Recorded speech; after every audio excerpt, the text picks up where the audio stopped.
मेरा निवेदन, अत्यावश्यक हो तो ही स्थान छोड़े, हमें व्यवधान होता है।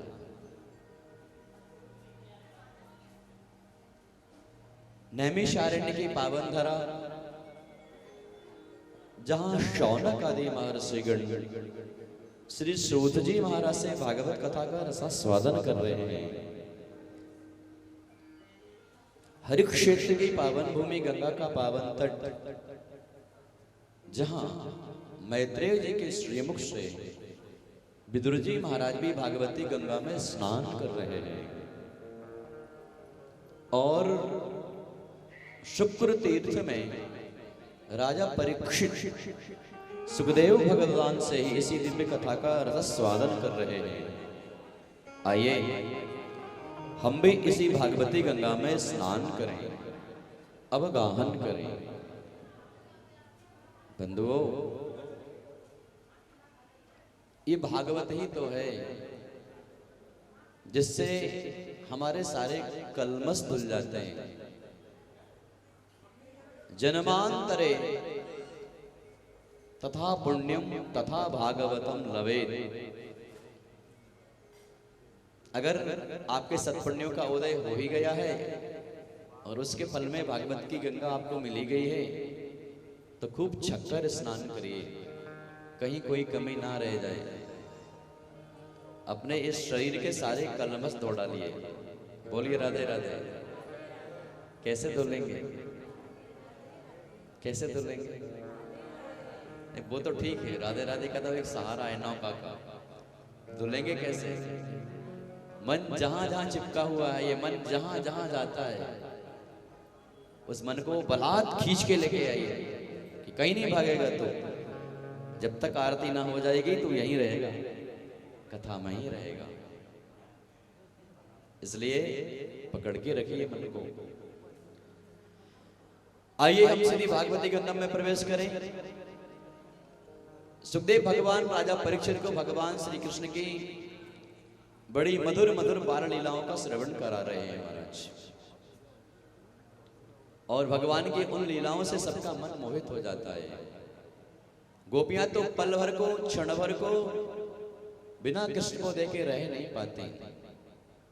बार बार शिकायतें करती हैं मैया के दरबार में आके। शिकायत तो एक उलाहना है, एक बहाना है, वरना तो कृष्ण की दर्शन करना है, कृष्ण से नेत्र मिलाना है, उसकी मोहनी वाणी को श्रवण करना है। आए दिन चली आती है, कहती है, क्या कहती है कि वत्सान मुंचन क्वचिद समये क्रोश संजात हासः स्तेयं स्वान्पत्यथ दधिपया कल्पितैस्तेययोगैः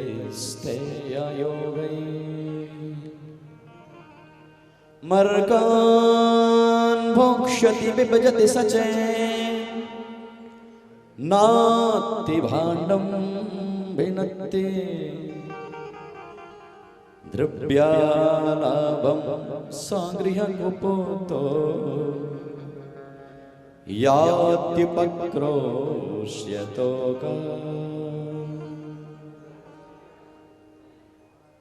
रीनंद रानी तो सुनते है, तेरा जो लाला है ना बड़ा नटखट है। क्या किया आज लाला ने मेरा? क्यों चली आई हो आज? तो एक कह रही है वत्सान मंचन क्वचित समय,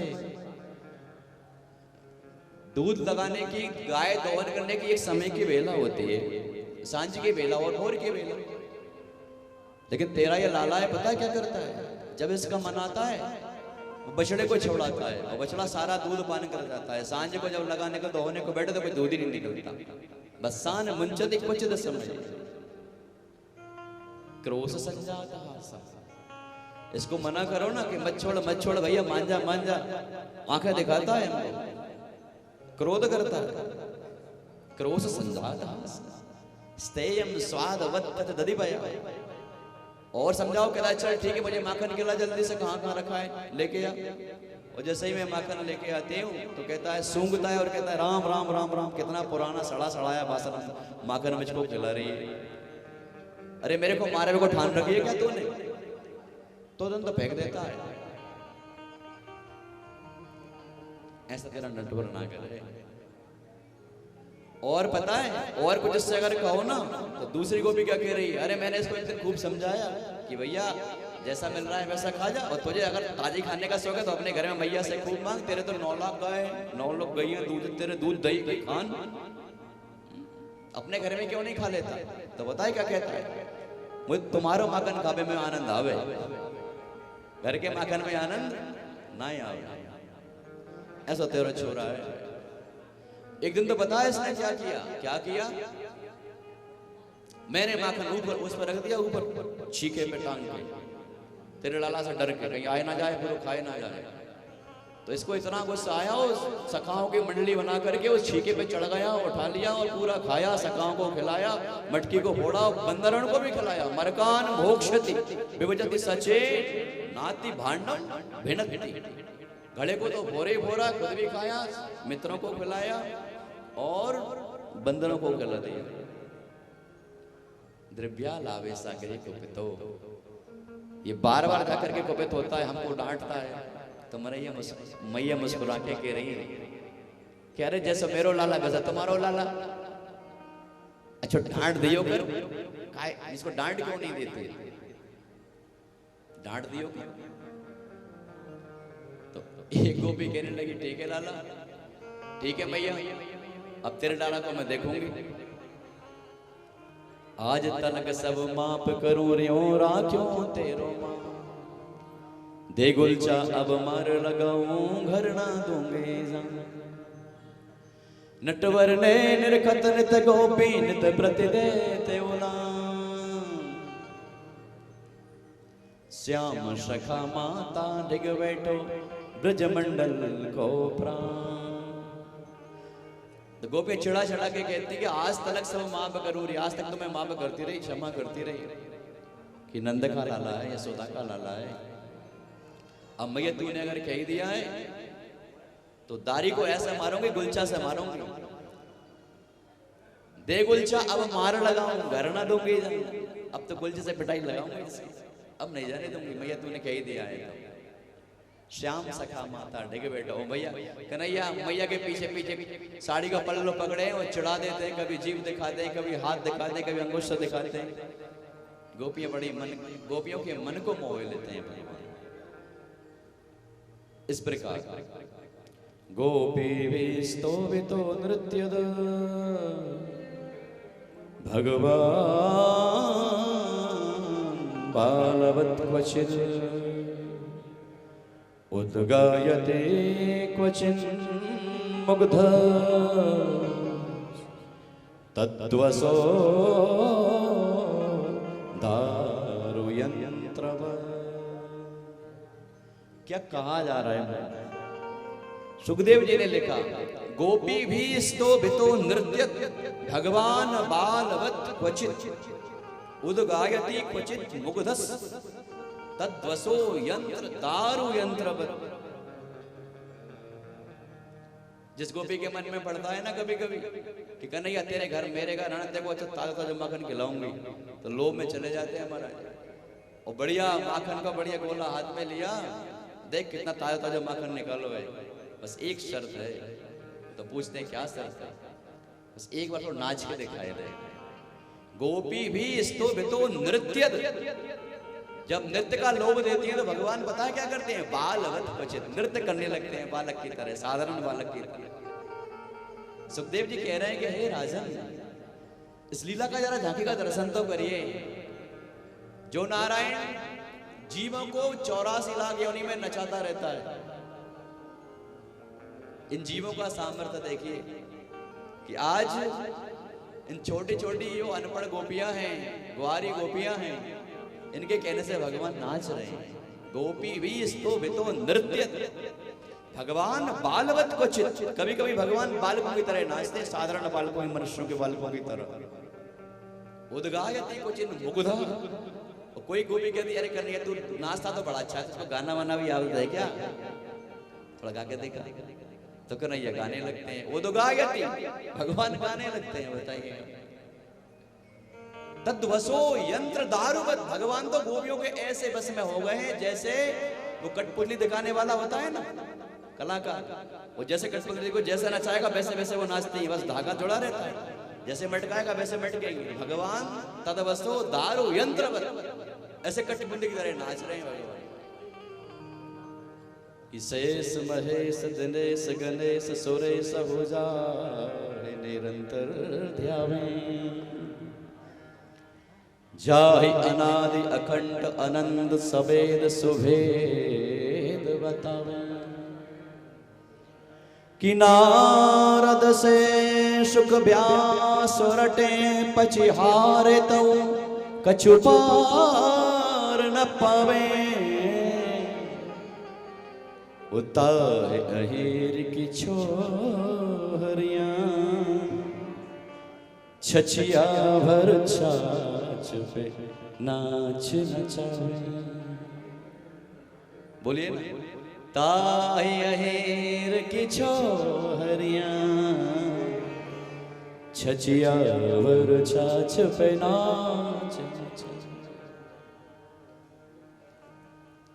एक दिन भगवान को मन में आई, मिट्टी तो खाई खाई भगवान ने, गोपियों ने, सब गोपों ने कह दिया, सखाओं ने, अरे मैया मैया मैया सुन तो सही, तो क्या हुआ, तेरे कन्हैया ने आज मिट्टी खाई।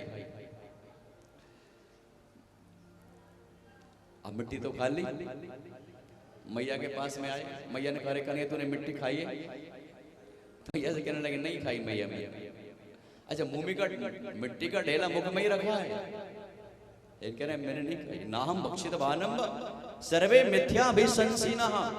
जितने जो बालक खड़े हैं ना, मेरा ये श्रीदामा का तो झूठ बोलने का ही काम है। श्रीदामा तो झूठी बोलता रहता है भले ब्राह्मण जात का, लेकिन झूठी बोलता रहता है। पता नहीं मेरा कौन सा बैर है इससे। ये मधुमंगल भी बड़ा लोभी लालची है, ये तोष भी कम नहीं, ये परितोष भी ठीक नहीं है। ये सब मुझसे चिढ़ते हैं, मेरा झूठा नाम लगा रहे, ना हम मोक्षितवानम सर्वे मिथ्या भी संसना, ये सब झूठ बोलते हैं। तो मैया कह रही तू ये एक सत्यनारायण। तो कहने के लिए हाँ मैया मैं तू, तो बोलना, मुंह क्या मटकाता है, बोल अच्छे से बोल। हाँ तो वैसे हाँ बोला, तुम्हारा मिट्टी दिख गई मुंह में, मिट्टी देखी, मुंह खोल खोल खोल, और मुंह महाराज खुलाया। जब मुंह खुलाया तो महाराज भगवान ने अखिल खोटी ब्रह्मांड का दर्शन करा दिया। मैया की आंखें चौंध जाए गई, चमचमाने लगी और महाराज बेहोश हो गई। भगवान ने इस माया को समेटा और मैया को कहा देख मैया मैं फिर से मुंह खोलता हूँ, और फिर से मुंह खोल के दिखाया तो कुछ नहीं दिखा।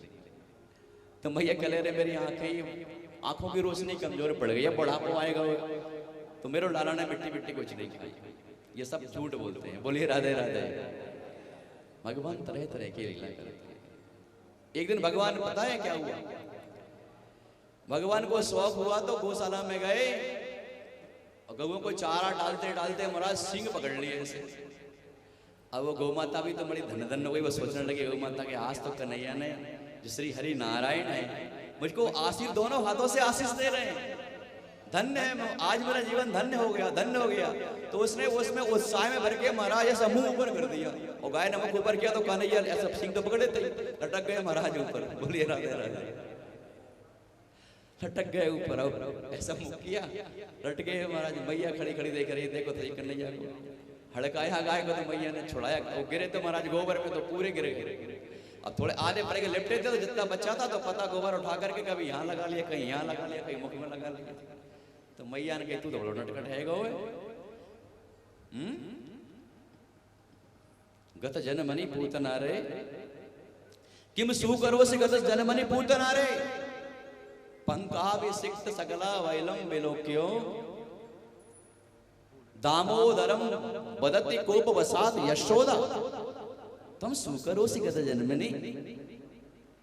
क्या तू पूरे पहले के जन्म में कोई सुअर था क्या? पंकाभिषिक्त सकला वैभव विलोक्यो। जब मैया ने देखा कि पूरा गोबर से लिपट के आएगा, गुस्सा हुई। दामोदरम वदति, कन्हैया को बोल रही है दामोदर को। दामोदर नाम इसलिए पड़ा था, कल आपको कथा सुनाई थी, रस्सी से उधर बांधा दाम अर्थात रस्सी, उदर अर्थात पेट, दामोदर नाम पड़ गया था। दामोदरम बदते कोपवसात यशोदा। यशोदा कहने लगी तुम सुकर गत जन्मने, क्या तू पहले जन्म में कोई सुअर था क्या? कहीं कहते आम, हाँ मैं सुअर ही तो था। तू कैसे मुझको पहचान गई मैया? तू मुझको कैसे पहचान गई? जब भगवान कन्हैया ने, अच्छा भगवान तो सत्यनारायण है, सत्य सत्य कह रहे हैं महाराज, वो थे भगवान, सुअर तो बने, सुकर हो सी। हाँ मैं सुकर ही था पहले, मैंने पहले बारह अवतार धारण किया था। बोलिए राधे राधे। ये धरा तभी तो टिक पाई, ये धरा थी नहीं। बोलिए राधे राधे। तो महाराज अब माँ तो मैया तो, जब वो माँ की ममता ऐसी होती है कि महाराज बच्चे कुछ भी कहते हैं तो मैया तो बच्चे की बातों को ध्यान ही नहीं देती कोई। इस प्रकार से महाराज भगवान विविध लीलाएं करते हैं। नारद जी तो महाराज यशोदा मैया को कहते हैं किम ब्रूमस त्वाम यशोदे, हे यशोदा मैया तूने ऐसे कौन से सत्कर्म किए थे? गत्वा कीदृ के विधान ही, तूने ऐसे पहले के जन्म में कौन कौन सत्पुण्य किए थे? तत्पूर्ण ब्रह्मम बिलुठते भूमौ, जो साक्षात श्री हरि पूर्ण ब्रह्म है, बिलुठते भूमौ, छोटी छोटी बातों पर रूठ जाते हैं, जमीन पर लेटने लगते हैं। तद ब्रह्म तद पूर्ण ब्रह्मम बिलुठते भूमौ, ऐसे श्री हरि नारायण को तूने पुत्र के रूप में प्राप्त कर लिया। धन्य है तेरा भाग यशोदे, तेरा भाग बड़ा धन्य है। भगवान तरह तरह के लीला करते हैं महाराज। एक दिन तो पता है भगवान ने क्या किया? भगवान ने गोपियों के वस्त्रों को हरण कर लिया। सुखदेव भगवान कहते हैं हे राजन परीक्षित, भगवान वहीं पहुंच गए जहां गोपियां स्नान कर रही थी यमुना के पावन पुलिन पर। अब चूंकि ब्रज जो बामाएं थी, जो कन्याएं थी, कोई ज्यादा शिक्षित तो थी नहीं, तो वस्त्र निकाल करके वस्त्रहीन होकर के स्नान करती थी। तो भगवान ने उनको पाठ पढ़ाने के लिए, शिक्षा देने के लिए, जल की मर्यादा की बात बताने के लिए उनके चीर हरण कर लिए, वस्त्रों को उठाया। वो सारे गोपिकाओं के वस्त्र उठा करके, वो साथ में श्री रामा सुमंगल भी साथ में थे, सबको ले गए सखाओं को, चलो चलो आज अपन एक काम करते हैं। क्या काम करते हैं? गोपियों को परेशान करते हैं। तो महाराज भगवान सखाओं के साथ में गए थे, और सारे वस्त्रों को समेट लिया और महाराज कदम के ऊपर शाखा पे जाकर के विराजमान हो गए। अब जो गोपियां स्नान कर रही थी, कहा कन्हैया अब तू वस्त्र भी चुराने लगा है, अरे वस्त्र दे हमको, और अगर नहीं देगा तो पता है क्या करेंगे? तो कन्हैया ने कहा क्या करोगे तुम अगर तुमको वस्त्र नहीं देंगे? तो कि नोचेत राज्ञाम ब्रुवामहे, तो हम तेरे जो बाबा है नंद बाबा, उनसे शिकायत करेंगे कि देहि वासांसि धर्मज्ञो नोचेत राज्ञाम ब्रुवामहे। हम तेरी शिकायत राजा से कर देंगे, नंद बाबा से कर देंगे।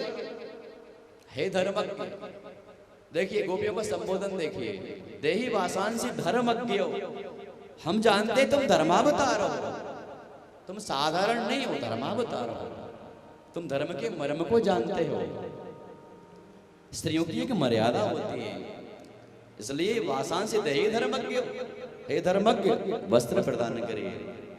तो भगवान भी कहने लगे अत्रागत्या, आ जाइए यहाँ पर, स्व स्व वासा प्रतिगृह्यता, अपने अपने वस्त्रों को ले जाइए, आ जाइए और ले जाइए। गोपियां हंसने लगी। अब 7 वर्ष के कन्हैया, गोपियां करेंगे देख लाला तू दे दे, नहीं हम तेरी बहुत शिकायत करेंगे, पढ़ाई लगवाएंगे तेरे नंद बाबा से, यशोदा मैया से। भगवान ने कहा मैंने कब मना किया है, आ जाओ और ले लो। तो परीक्षित ने कहा भगवान, हे गुरुदेव भगवान ने ऐसी लीला क्यों करी? तो सुखदेव भगवान कह रहे हैं हे राजन परीक्षित, ये वस्त्र क्या है? ध्यान से श्रवण करिए। मैंने एक कथा में ही कहा था, जो हमारा शरीर है ना, एक तो शरीर है, दूसरा है आत्मा। आत्मा का आवरण है शरीर। आत्मा का आवरण क्या है? शरीर। आत्मा किससे ढकी हुई है? शरीर से ढकी हुई है। जिस दिन आत्मा शरीर से निकल जाएगी, उस दिन ये शरीर पड़ा रह जाएगा। मतलब शरीर में दो चीजें हैं, एक आत्मा है, दूसरा शरीर है। तो भगवान ने मानो उन गोपिकाओं के लिए आत्म तत्व का बोध देने के लिए, उन्हें भगवत तत्व समझाने के लिए, उनके माया को, जो माया रूपी बसन है, बसन अर्थात वस्त्र, जो माया रूपी बसन है, उस माया रूपी बसन को भगवान ने हरण कर लिया। मतलब भगवान जिस पर कृपा करते हैं उसके माया के बंधन को, माया के आवरण को हटा देते हैं। जिसके माया का बंधन, जिसका माया का आवरण हटा, उसी दिन जीव भगवान को समझ लेता है, जान लेता है, प्राप्त कर लेता है महाराज। तो भगवान ने उनको अनुग्रह करने के लिए, अपना बनाने के लिए उनके वस्त्रों का हरण किया।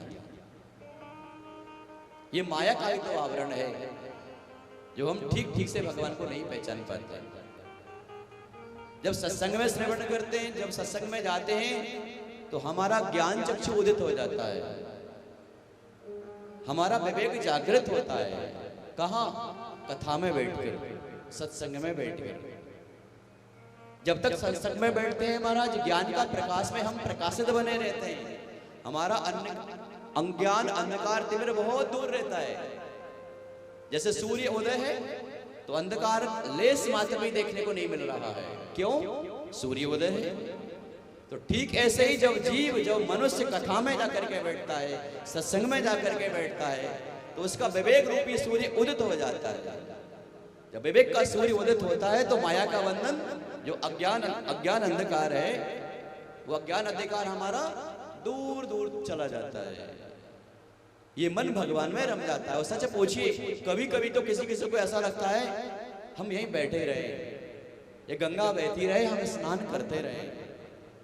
और सच पूछिए, कथा के कई पिपासु होते हैं, हमारा कथा पूरी हो जाने के बाद में वो तड़पते हैं कि अब हम कहाँ जाएं, वो रस हमको जो मिल रहा था वह खत्म हो गया, अब कहाँ जाएं, वो कैसे मिले रस हमें।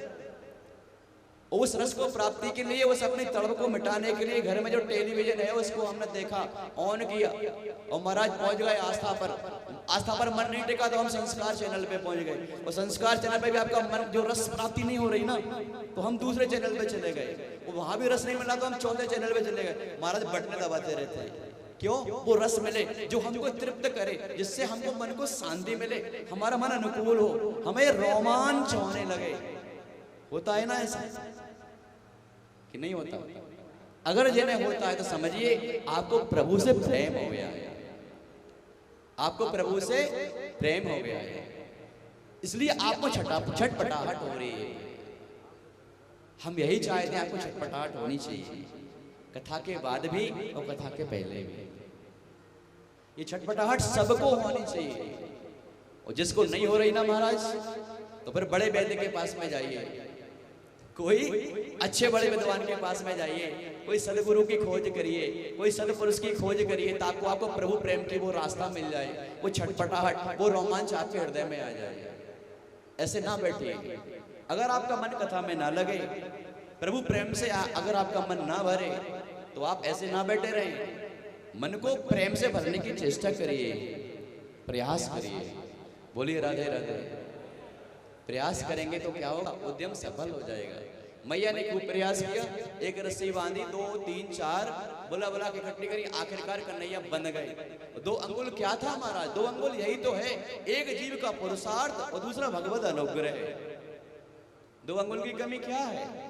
हमारे पुरुषार्थ को हमको करना ही पड़ेगा भाई, बिना कर्म के फल तो नहीं मिल सकता ना। और ये कल युग है, ये कर, यहाँ पर हम आते किस लिए? कर्म करने के लिए। ये कर्म युग है।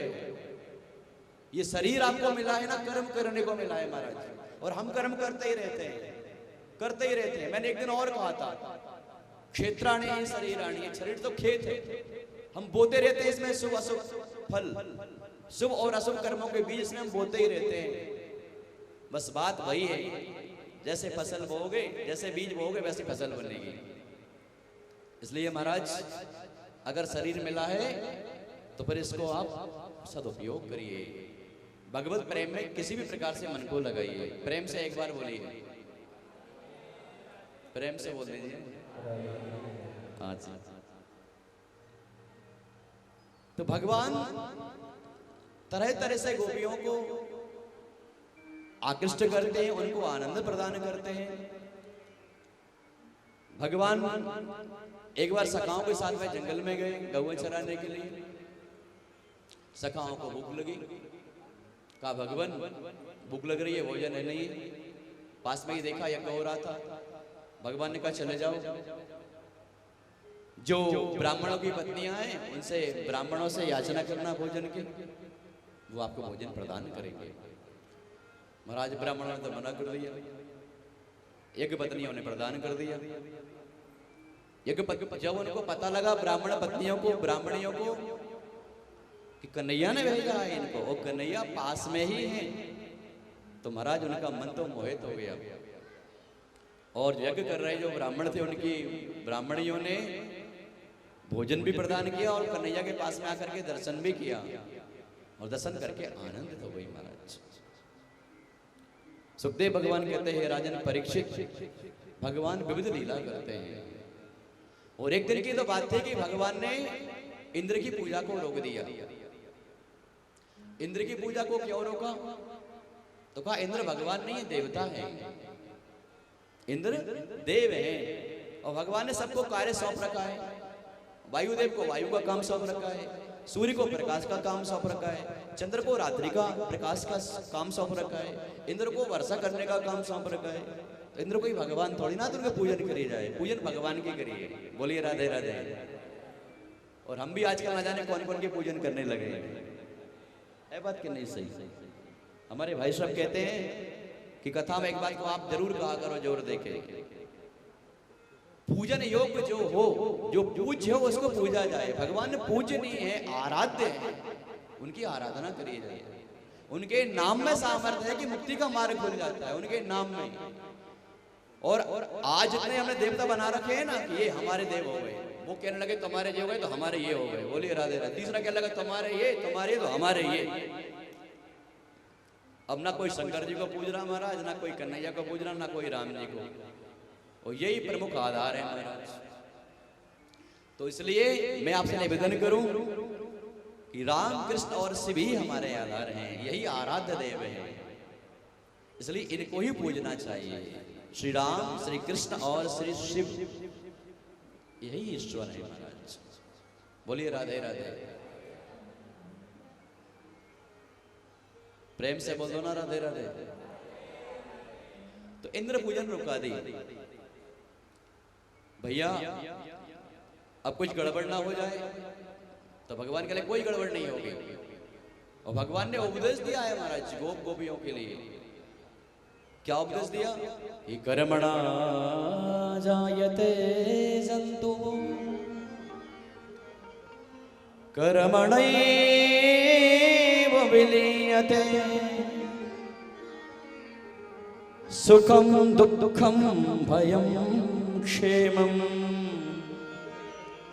कान खोल के सुनिए, जब आपके पास संकट आता है आप भगवान से लड़ने पहुंच जाते हैं, उनके लिए कह रहा हूं मैं कि सुखम दुःखम भयम क्षेमम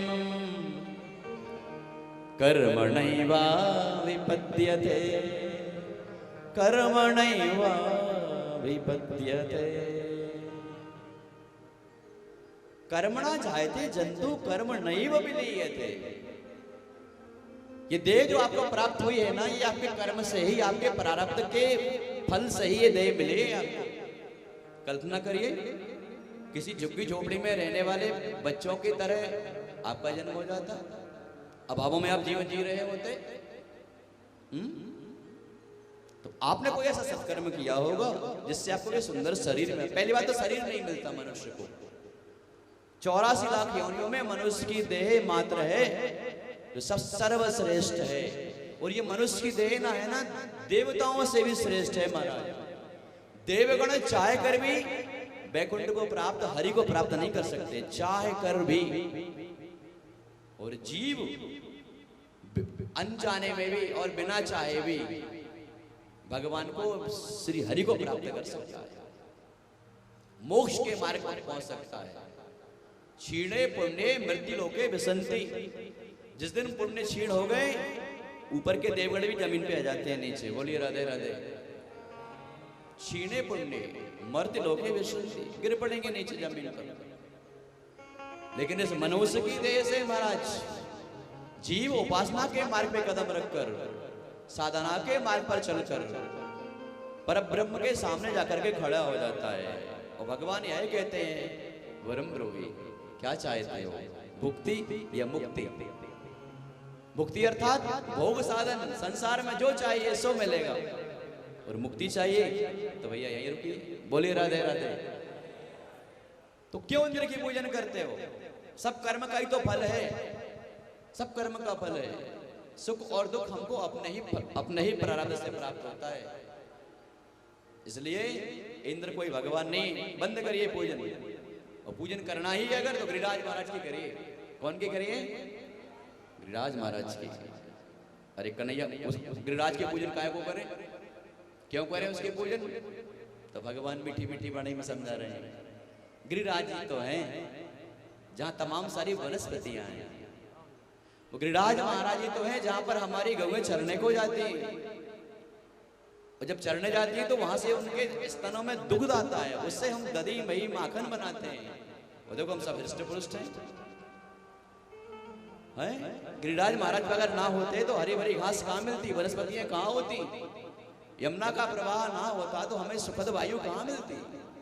वनस्पतियों को पूजिए, वृक्षों को पूजिए, यमुना को पूजिए, गिरिराज महाराज का पूजन करिए, छोड़िए इंद्र विंद्र के पूजन। अरे महाराज भगवान ने समझाया और समझ गए, चल पड़े सब गिरिराज महाराज की पूजन। पूजन प्रारंभ हो गई। महाराज को अभिषेक किया, दूध की धार लगाई, 56 प्रकार के व्यंजन लगाए, बढ़िया भोग लगाए।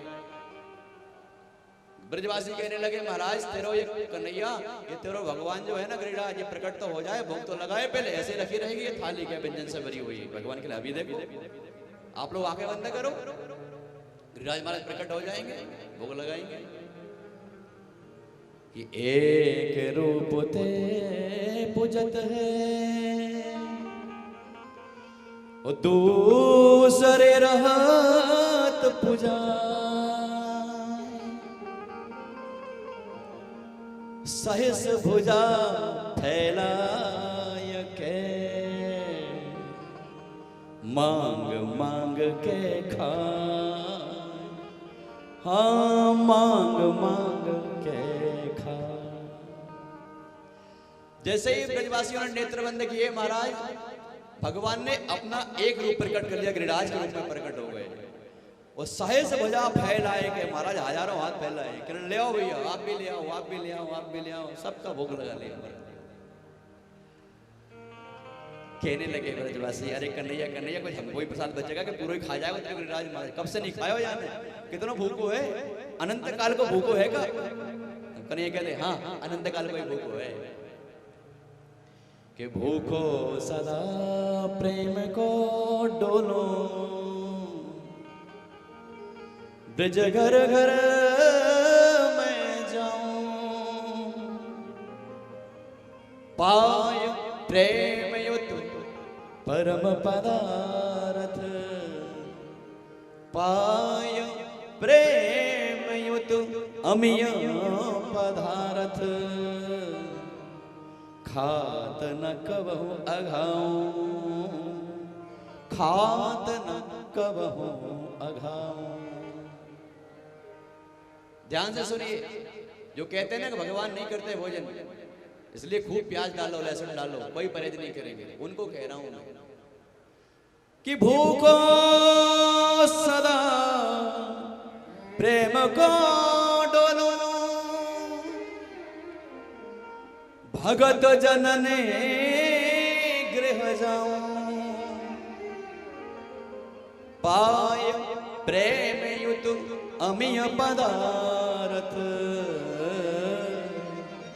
खात न कबहु अघाऊं, खात न कबहु अघाऊं। भगवान खाएंगे, कैसे खाएंगे? आप भाव से खिलाएंगे ना, भगवान खाएंगे। आपको दिखेंगे नहीं वो, लेकिन भगवान भोजन करेंगे महाराज, अवश्य करेंगे भोजन भगवान। बस आप भाव से संजोगे रखिए महाराज।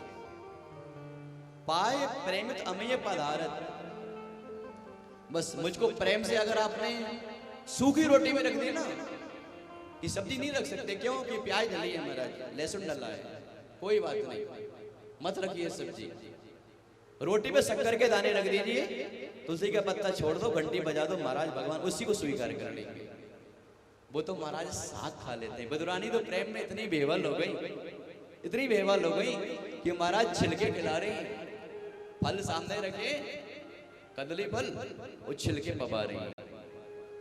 वो प्रेम में इतनी बेवल हो गई सबरी महाराज। एक तो क्योंकि जीवन भर तपस्या करी, भगवान कब आएंगे, आंखों की रोशनी धुंधली पड़ गई। अब भगवान आ गए तो इतने प्रेम में बेवल हो गई, इतनी बह गई भाव में महाराज, इसको बोध ही नहीं रहा कि ये जो बेर खिला रही हूं मैं भगवान के लिए, मेरे झूठे भी हो रहे हैं, चक चक के खिला रही है। ये खट्टा तो नहीं, ये खट्टा है तो फेंक दिया, ये स्वादिष्ट नहीं है इसको फेंक दो, ये तीखा है छोड़ दो, ये ठीक नहीं है इसको फेंको, जो मधुर मधुर है उसको खिलाएंगे मेरे नाथ को, मेरे राम को। ये प्रेम नहीं है, ये भाव नहीं, तो और क्या है महाराज? ये भाव ये तो है कि भगवान जूठा भी खाने को तैयार है, भगवान छिलके भी खाने को तैयार है, ये भाव ही तो है। भूखो सदा प्रेम को डोलूं, घूमता रहता हूं मैं तो भूखा प्रेम से, बस जिसने मुझको प्रेम से बुला लिया मैं स्वीकार कर लेता हूं। बोलिए राधे राधे। सुखदेव भगवान कहते हैं, हे राजन परीक्षित, इंद्र की पूजन बंद हो गई। अन्य देवगणों ने कहा कि महाराज ब्रजमंडल में एक नया काम हो रहा है। क्या काम हो रहा है? कि काम यह हो रहा है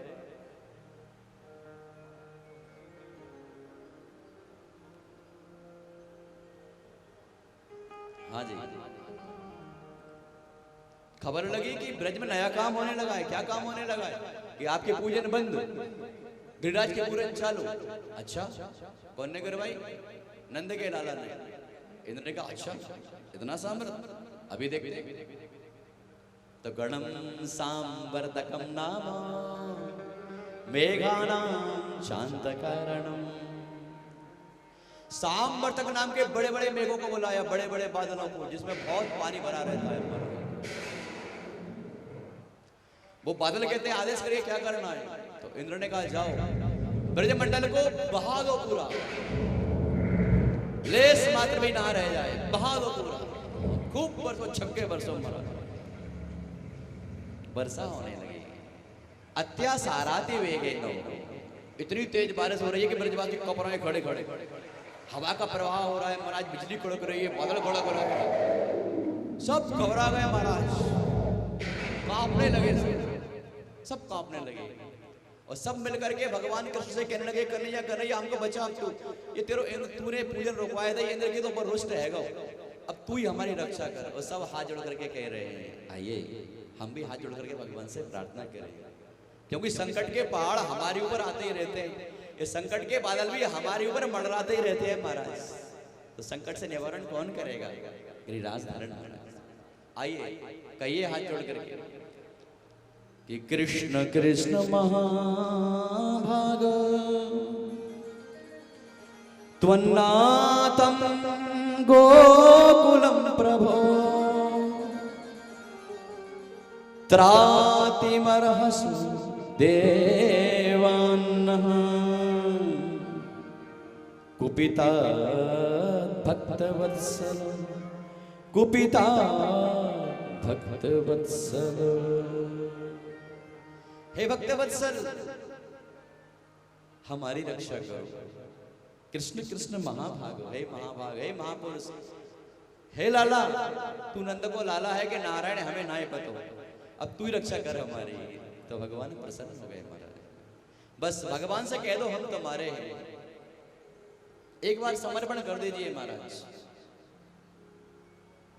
बस समर्पण तो आपको करना ही पड़ेगा, ये बागडोर उनको सौंपनी ही पड़ेगी। जिस दिन आपने समर्पण कर दिया उस दिन भगवान आपकी रक्षा की जिम्मेदारी ग्रहण कर लेंगे। अब भगवान ने महाराज ब्रजवासियों को रक्षा करने के लिए गिरिराज महाराज को सबके देखते देखते महाराज ने वाम हाथ पर, वाम ये छोटी सी अपनी कनिष्ठ का जो कही जाती है ना, इस पे धारण कर लिया भगवान ने। जो आप बैक साइड में देख रहे हैं ना चित्र, ये भगवान गिरिराज धरण है, जो सब ब्रजवासियों की रक्षा में भगवान खड़े हैं। और केवल एक दिन नहीं खड़े रहे महाराज, सप्ताह हो बिना चलम पदात, 7 दिन तक भगवान ने पैर तक नहीं बदला महाराज। 7 दिन तक भगवान ने पैर तक नहीं बदला, जैसे खड़े थे वैसे ही खड़े रहे। मतलब क्या है? मतलब यह है कि जिस दिन आपने समर्पण कर दिया, भगवान 7वां दिन आपकी रक्षा में खड़े रहेंगे। 7 दिन मतलब जीवन भर। अरे 7 दिन मतलब रविवार से शनिवार, यही 7 दिन होते हैं सबके जीवन में। यही 7 दिन तो होते हैं, बस रिपीट होते रहते हैं बार बार। तो भगवान आपकी रक्षा में जीवन भर खड़े रहेंगे महाराज, और संकटों के बादलों से हमेशा बस धारण करेंगे अपने हाथ में संकट, रक्षा के पहाड़ को। आपकी रक्षा में भगवान खड़े रहेंगे। बोलिए राधे राधे। अब तो सब आश्चर्य में, और सबको सहारा मिल गया, वर्षा का प्रभाव शून्य हो गया। उधर खबर लगी महाराज, ये देखो तो सही जरा, अब तो ब्रज का लेस मात्र भी शेष नहीं रहा होगा, बह गया होगा पूरा ब्रजमंडल। जब यहां पर देखा तो पता लगा कि ब्रज में धूल उड़ रही है महाराज, ब्रज में धूल उड़ रही है। क्या हुआ था? भगवान ने सुदर्शन को गिरिराज जी के ऊपर लगा दिया था महाराज रक्षा में। गिरिराज जी के ऊपर सुदर्शन लगे थे महाराज, सुदर्शन घूम रहे थे ऊपर, और सुदर्शन जब ऊपर चल रहे थे महाराज तो जितना भी पानी बरस रहा था, स्थूला स्थूला वर्षधारा, ऐसा भागवत जी में लिखा है कि हाथी की सूंड जैसी मोटी धाराएं गिर रही थी ऊपर से। भगवान ने अपने सुदर्शन को ऊपर करा दिया, भगवान ने सुदर्शन को गिरिराज जी के ऊपर फैला दिया था। ए सुदर्शन, सारे जल का तुम पान कर जाइए। तो ठीक वैसा ही हो रहा था, जैसे ताते तवा पे हम बूंद छिड़को ना, ऐसे शन। तो 7 रात और 7 दिन कि 7 रात और 7 दिन बरस्यो मेघ अघाय, जैसे ताते तवा पे बूंद छन्ने होए जाए, बूंद छन्ने होए जाए। माताएं भोजन बनाती, रोटी पकाती है तवा पे, गरम तवा हो, ऐसे बूंद छिड़क दो जरा पानी की तो छन्न की आवाज आती है।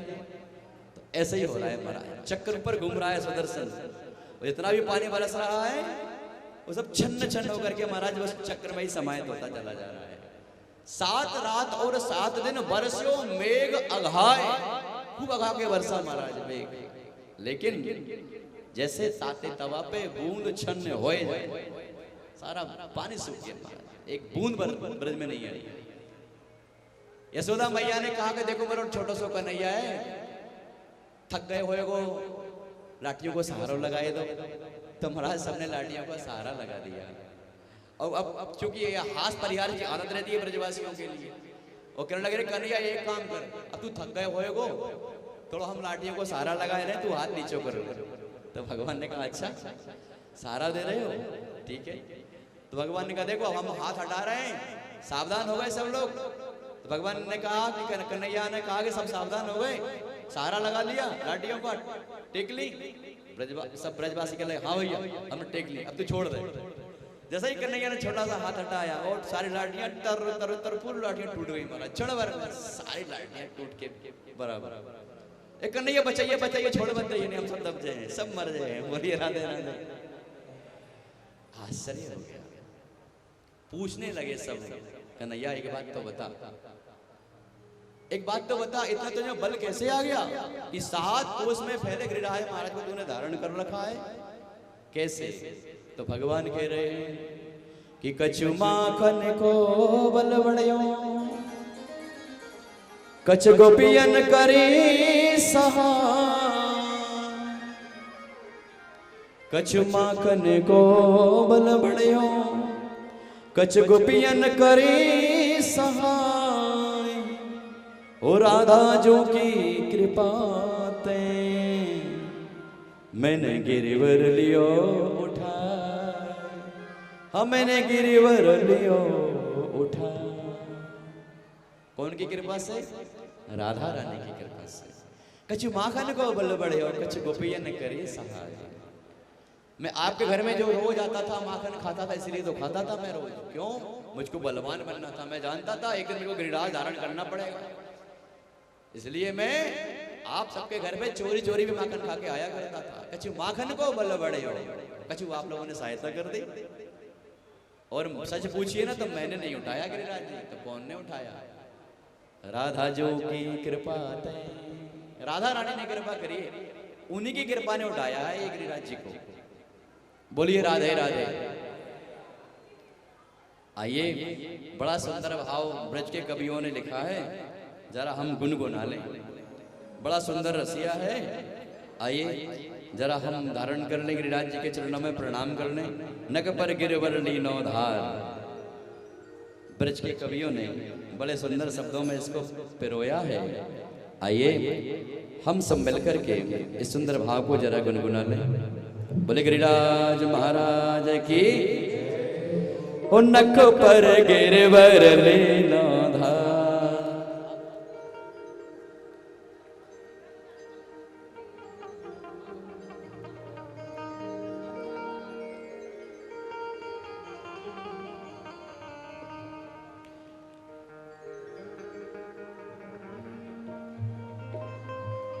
बोलो गिरिराज महाराज की। नक पर गिरवर लीनो धार, कन्हैया मेरो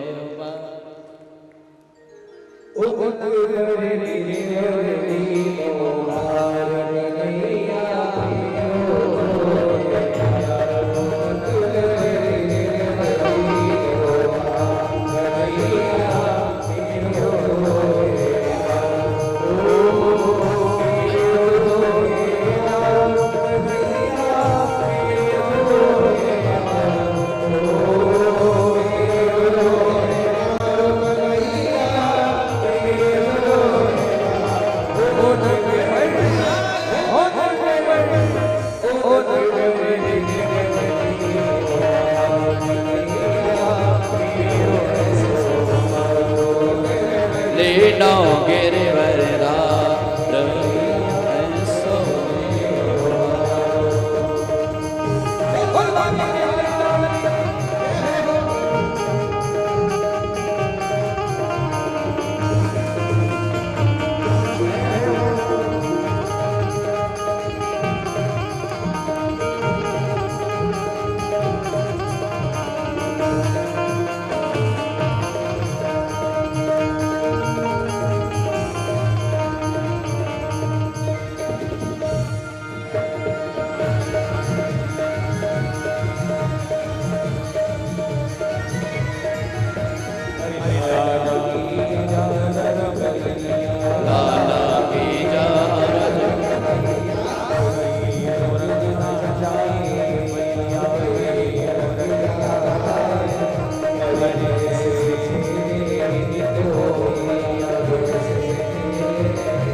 हम हाथ उठाकर कहते हैं अब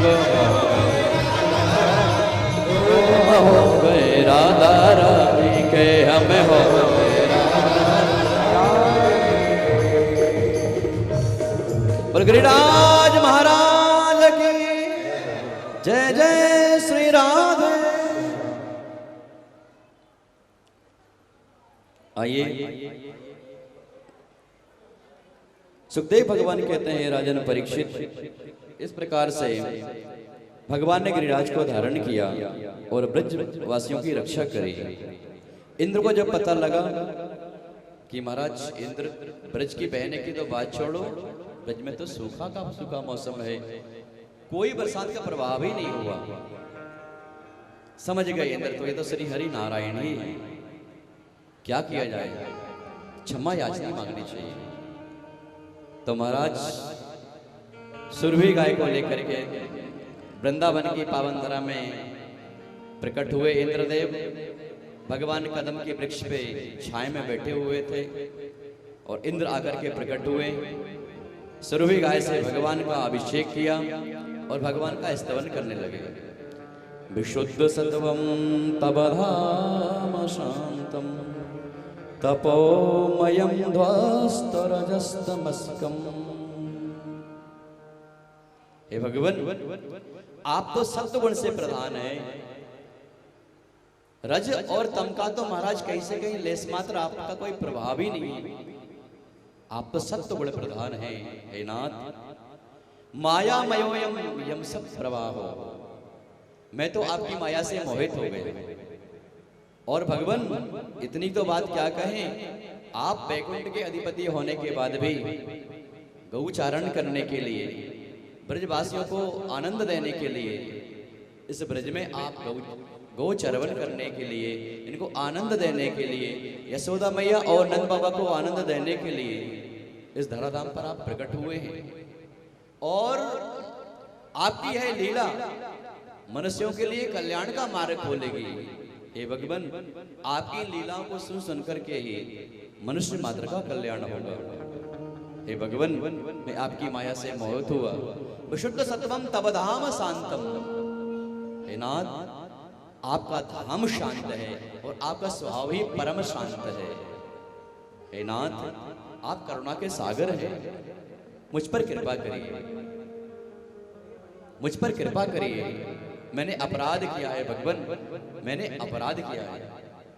तो भगवान ने कहा ठीक है, एक बार अपराध कर दिया तो हम क्षमा कर देंगे, लेकिन आगे इस बात का भली भांति ध्यान रखना। तो इंद्र को भगवान ने समझाइश दी कि आपको कर्म करने के लिए दिया है, आपको जो कर्म सौंपा गया है उस कर्म को आप विधिवत करिए। एक बार अपराध हुआ तो क्षम्य है, आगे इस बात का ध्यान रखिए। भगवान ने इंद्र को वापस भेजाया और इंद्र ने भगवान को एक नाम दिया है, गोविंद। किस नाम से पुकारा था भगवान को? गोविंद। तो इस प्रकार से भगवान जो जो लीला करते हैं वैसे वैसे भगवान के नाम बनते चले जाते हैं। भगवान ने गौचारण किया, गोपाल कहलाए। भगवान ने माखन चुराया, माखन चोर कहलाए। भगवान ने मन चुराया, मनमोहन कहलाए। और इंद्र ने आकर के भगवान को एक नाम दिया, गोविंद। गोविंद मेरो है, गोपाल मेरो है, गोविंद मेरो है, गोपाल मेरो, श्री बांके बिहारी नंदलाल मेरो,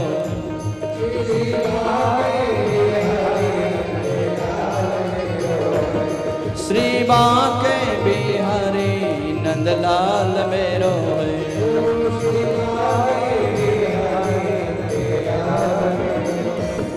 गोविंद मेरो है, गोपाल मेरो है,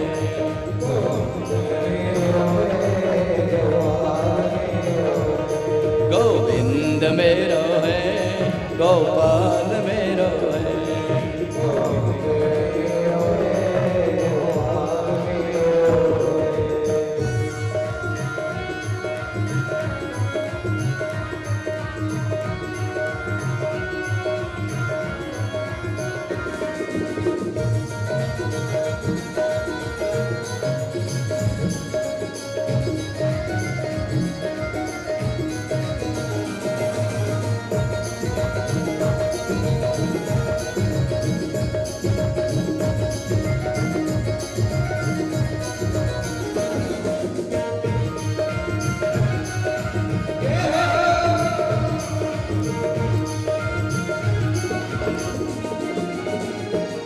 श्री बांके बिहारी नंदलाल मेरो है।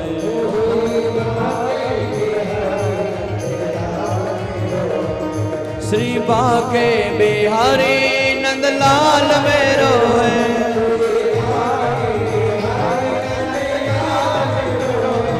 श्री बांके बिहारी नंदलाल मेरो है।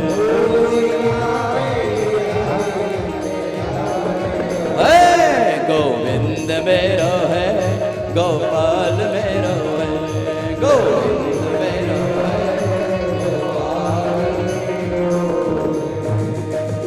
गोपाल। नंद के लाला की जय जय श्री राम।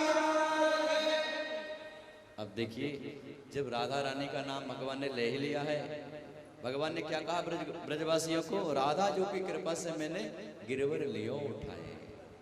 आइए हम भगवान श्री राधा कृष्ण का एक बड़ा मनमोहक प्रसंग है, हम उस प्रसंग की ओर चलते हैं। बोलिए राधे राधे। भगवान रोज पनघट पे जाते, हमारे बीच में श्री बनवारी लाल सक्सेना जी का आगमन हुआ है, तो आदरणीय बनवारी लाल सक्सेना जी का इस कथा मंडप में भैया खूब स्वागत है, खूब वंदन अभिनंदन सक्सेना परिवार के द्वारा। बोलिए राधे राधे। भैया हम एक बात यहाँ पे कहने, और हमारे आचार्य जी ने भी, हमारे आदरणीय भाई साहब जी ने भी कहा था कि यजमान बड़े सहृदय हैं, सच पूछिए। और यजमान तो सहृदय हैं ही, बड़े सरल हैं ही। यजमानों के जो संबंधी गण है ना, जिनकी बहन जी, इनकी भाभी, इनके जो जहाँ से आ रहे हैं, इतने सरल हैं, सरल आती सरल। सच पूछिए, कथा के बाद जब आपसे भेंट होती है, आपके प्रेम से, आपके स्नेह से हमारा अभिषेक हो जाता है। हमारे पास कोई शब्द नहीं होते कि हम आपको कह पाए कि आप कितना हमको सम्मान और कितना सम्मान दे रहे हैं।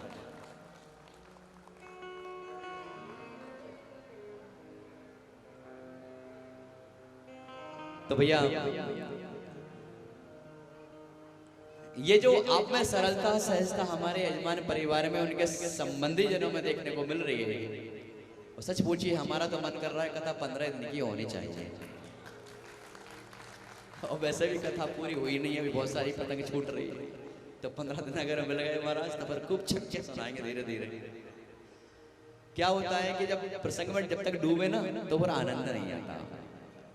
तो आइए भगवान आपको सामर्थ्य प्रदान करे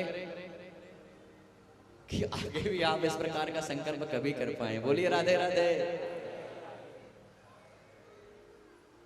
तो हम उस मनमोहक प्रसंग की ओर चलते हैं।